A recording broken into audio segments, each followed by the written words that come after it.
Hi, this time I wanted to talk about the factors that could extend the duration or shorten the duration of combat in tabletop role playing games. In fact, I am going to tag Tyler or Flame Zombie.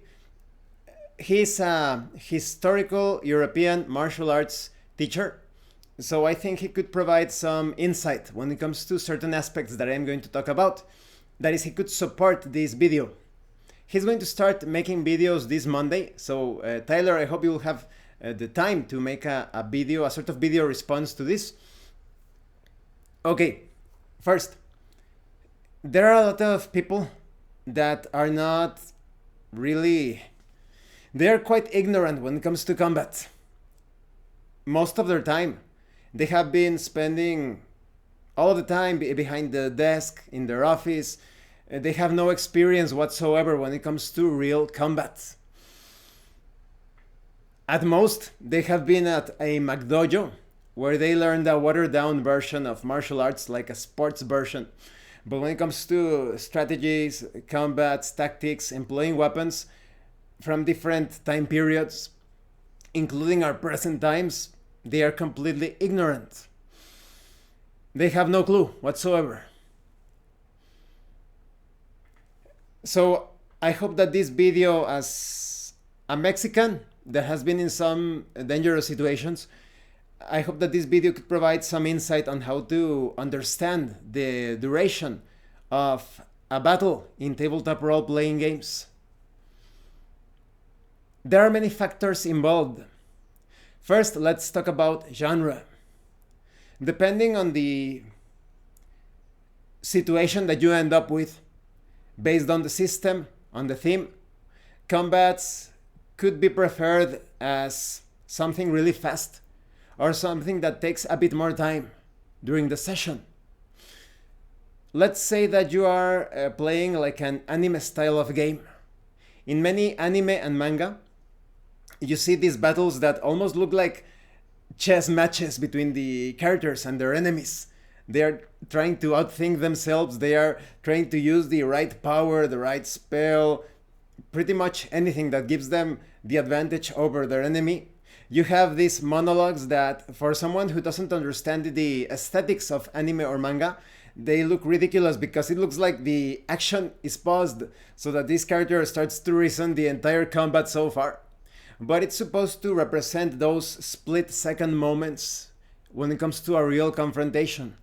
Those of you that have been in some dangerous situations, you experience this gap in time where you are so into the fight that it seems as if things slow down and you are considering so many factors at the same time. For your own survival, your brain starts to overclock and you start to consider so many factors at the same time. And I think anime and manga do a great job at representing that for someone that doesn't understand that sort of notion. It looks ridiculous. It looks like the battle paused and the characters are like thinking for a while, like 2 minutes.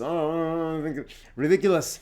Of course, it is also acceptable to think, well, don't represent it like that as well. It all depends on your preferences, right? When it comes to those aesthetics. And yet there are also some manga and anime that have super fast combats, no thoughts whatsoever on the parts of the combatants, or very little. In the OVA, the Samurai X OVA, what was the name? Trust and Betrayal, where you see the story, the background story for Kenshin Himura. You see those fights when the ninja, the member of the Oniwa Banshu, starts to attack him. The battle is so fast. He attacks him with his kusarigama, wraps him up. He goes in for the kill and miraculously Kenshin just dodges to the side and even tied up manages to cut the individual in half with his sword, the katana. But it happens really fast. The only thought that you see in the fight is Kenshin saying something like, "A member of the Shinsengumi? No, it's someone who attacks from the shadows just like me." That's it. So, taking into consideration the genre, but also the sort of variations within a genre or subgenre, battles could be better represented as either really fast or taking quite a bit of time. In most fantasy anime or manga, when the characters are fighting, especially when it comes to using spells, sometimes I have created my force field, you cannot do anything about this, and the other character is like, he's using the ancient runes of who knows what. Maybe if I cast the other runes that were employed by that rival empire in the past, they could have an effect, a disruptive effect upon his force field, and get ready, here goes, it's all or nothing, and they start part of the aesthetics. But like I said, in a more perhaps realistic context, battles could go a bit faster. But there are still some nuances to that. And for example, in highly simulationist systems such as Hackmaster or Aces and Eights, they are pretty much simulating every single second of the fight. So even if the fight takes a few seconds, those few seconds, some very important things could happen in those few seconds. Changing your direction as you are charging at the enemy, as you are diving for cover. It takes a bit of time to simulate that. As long as you are role-playing, and I have showcased this with my Super Smash Bros. Campaign. Well, yes, in video game battles, they were quite long as expected of video games. In my ongoing campaign that we're going to play the final session later on today, the gratuitous anime gimmick, the Zodiac Ring campaign, the battles there are quite long and entertaining. They are not, oh, they are over, just like that, no. Because it makes sense with the logic of the setting and the fiction. In Dungeons and Dragons, you are playing as these super heroic characters. Battles take quite a bit of time. We're talking about characters that have the stamina, the constitution of Joseph Greenstein. Real life. Check out how Joseph Greenstein, a natural bodybuilder, took a bullet to the head, pretty close, and the bullet could not penetrate his skull. The bullet could not penetrate his skull. The bullet did not go into his skull. It bounced off. He was knocked unconscious, but it bounced off. Those are the things that you can accomplish when you eat naturally. You avoid alcohol, smoking, coffee, avoid all of that crap, and your body is going to be amazing. You're going to transform into a real life superhero. But that's up to you. Oh, and YouTube, this is all science fiction. None of this is real. Your pharma masters will be pleased with you. So yes, this is science fiction. But definitely look up the newspaper clipping of that science fiction instance. That's why I suspect about his death. Someone so healthy and suddenly he dies just like that. Maybe he was teaching people too many useful things. Very inconvenient for certain groups. So, like I said, in Dungeons and Dragons, pretty much everyone is almost like a Joseph Greenstein character that can recover from injuries and blows and cuts. Battles can take quite a bit of time. Moving on from that, there are also many factors involving the duration of a fight. Now, there are going to be some captains obvious, how you say it, a group of captain obvious people that point out, well, if you're in the middle of the street and with no cover and you all have guns, the battle ends up like this, or with very little cover, right? Or it could be geniuses saying, if you have knives and you have two individuals in a phone booth, they're going to kill each other really fast. Of course, low IQ, of course. But in a real combat situation, depending on the time period, medieval fights with armor. Armor makes it a lot more difficult for you to get killed. That's why they wear armor. They used to wear armor in medieval combat. So here is where I ask for Tyler's support. Tyler, I think you are familiar with the use of armor, correct? Because I've seen you talking about medieval weapons. So I hope you are also knowledgeable in the use of armor. If you can, please make a video explaining how easy or difficult it will be, or how fast it would be to kill a fully armored opponent. For example, in a case, let's say two knights fall from their horses and in full plate full plate armor, and they pull out their weapons, their swords or whatever, and they start to attack each other. It would be great if you were to make a video explaining the differences. For example, when you have a sword, you cannot simply cut someone in plate armor. You need to look for those weak spots in the armor through the visor, under the armpit, that you can stab effectively, because otherwise, if you try to slash the opponent, the armor is going to do its job. It's going to make it a lot harder. Battles could take a while. Very different when, for example, you are employing a war pick or a war hammer, a real war hammer, not the cartoony ones that look like a giant mace, just like a hammer rather, like a big hammer, like a cartoony hammer. The real ones, they look more like penetrating, smaller. They could put a dent on the armor, and the dent is now constantly penetrating the body of the knight or the combatant.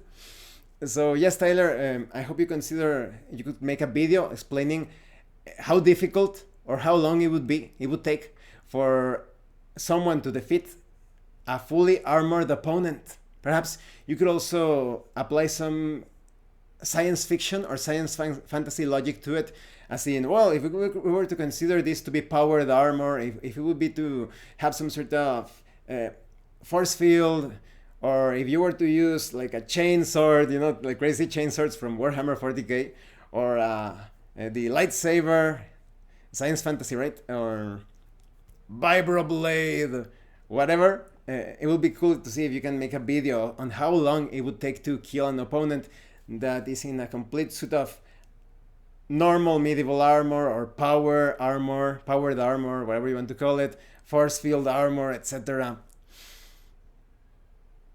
Dune would be another good example. In those battles, you have to be a bit more careful when fighting in that setting, because you need to move the weapon at a certain speed to penetrate the force field.